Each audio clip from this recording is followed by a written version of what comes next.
So a lot of people ask me, how do narcissists manipulate people on a grand or large scale sometimes? And of course, if you're new here, I'm actually a diagnosed narcissist. So one way that a narcissistic person can assume like a cult-like following is by weaponizing people's trauma and making them, it's kind of like dispersing victimhood, making everybody that follows this person feel like a victim. You know how like crop dusters fly over a farm and just dust all of the corn or crops and whatnot? That's kind of how a narcissistic person manipulates people on a grand scale. Is they crop dust a lot of people with the same type of rhetoric, the same victimhood, to weaponize your trauma or your internal fears against you. They dig deep into whatever fear that you have and they just bring it out. They water that fear. They cultivate that fear until it blossoms into a toxic plant. And once they have weaponized that fear or used that fear and trauma to connect to that person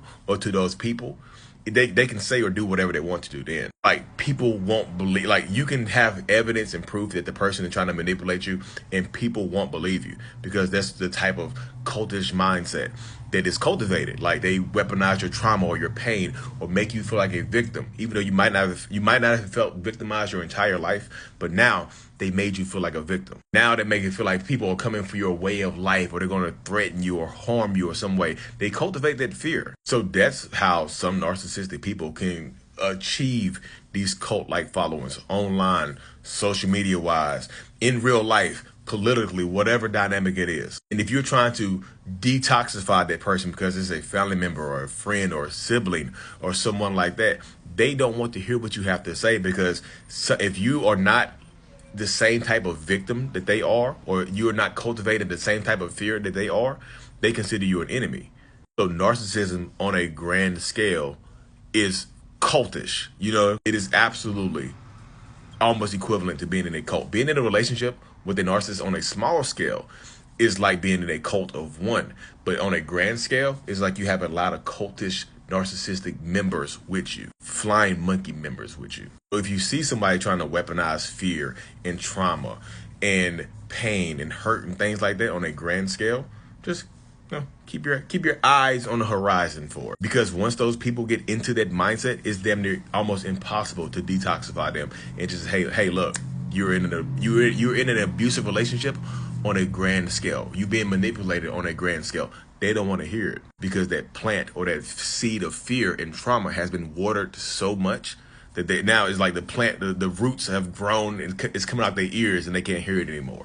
And another way that they can do this on a grand scale is to make people who have felt isolated their entire lives, make them feel like they're a part of a large movement. They create this grand sense of community where everybody focuses on one person. They have a common enemy, so to speak. Like people who have felt isolated their entire lives and have nobody else to talk to, or feel like they have a different mindset and things like that. Now you have a community of people who think the same as you. You see? And that's how that narcissistic person who is at the head of this new community, this narcissistic cultish community, that's how they can benefit from it as well. They create this special place that you have to have a certain type of mindset to get into it as well. And if you go against that mindset, you get threatened to get kicked out. People turn on you immediately.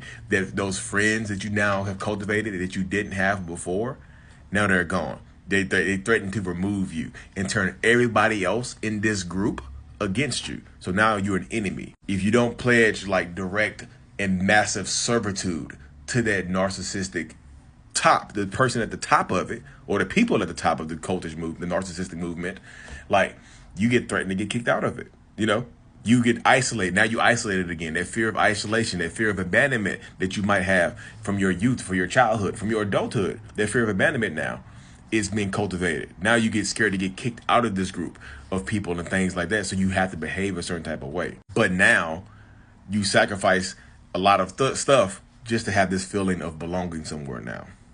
And then like the leader of the narcissistic leader might be super charismatic and funny. And, you know, you don't think that they are a bad person because they talk just like you, or they're speaking to your trauma or your loneliness or your isolation or your victimhood or your fear. You see what I'm saying? That's the mindset of it all, y'all. So just, you know, keep a wonder out on the horizon.